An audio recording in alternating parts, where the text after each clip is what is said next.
Du luxe, du glamour, de la haute technologie.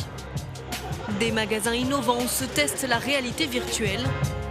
Les Champs-Élysées, la plus belle avenue du monde, mais surtout une vitrine qui attire comme jamais des marques très haut de gamme pour le plus grand bonheur des touristes. C'est une jolie décoration, il y a des choses qu'on ne peut pas se payer, donc c'est sympa aussi de rêver. Ici, c'est célèbre dans le monde entier. Jusqu'où les marques sont-elles prêtes à aller pour une vitrine ici? Comment cette avenue mythique a changé en 50 ans? Il y a un an encore, cette enseigne n'existait pas. En plein milieu des Champs-Élysées, une alliance entre pâtisserie et cosmétiques. Décoration luxueuse, vendeurs aux petits soins. S'installer sur cette avenue, c'était une question d'image.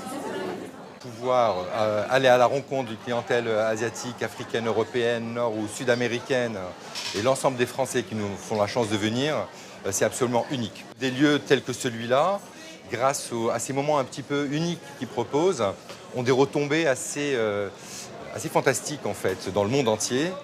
Ici, les chiffres sont des secrets bien gardés. Mais l'affaire doit être très rentable pour compenser des loyers parfois exorbitants.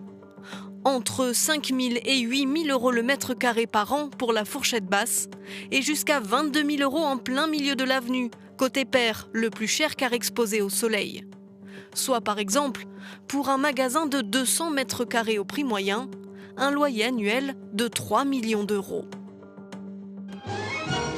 Une vraie transformation pour les Champs-Élysées, car il y a encore 50 ans, c'est ici que les Parisiens venaient au cinéma. La lumière, aussi le cinéma au fauteuil de luxe.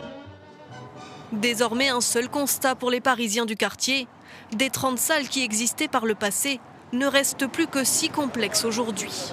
Moi, je veux pas qu'on enlève les cinémas sur les Champs-Élysées, ça fait partie de son cachet en plus. On n'a pas forcément les horaires qu'on veut.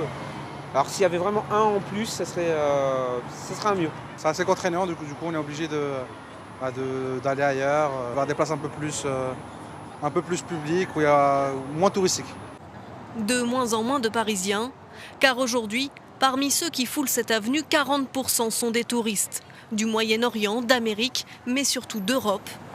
Un tournant que cette institution des Champs-Élysées a pu constater, si le Fouquet's a toujours gardé sa clientèle d'habitués français. Très heureux de vous accueillir au Fouquet's, au cœur du Fouquet's, brasserie emblématique parisienne, qui va fêter ses 120 ans l'année prochaine. Ici aussi, pas de chiffres divulgués. Si les grandes enseignes font vivre économiquement l'avenue, certaines associations mettent en garde. Elles appellent à réaménager les lieux. Moins de voitures, plus d'espaces de balade, pour ne pas perdre l'âme des Champs-Élysées.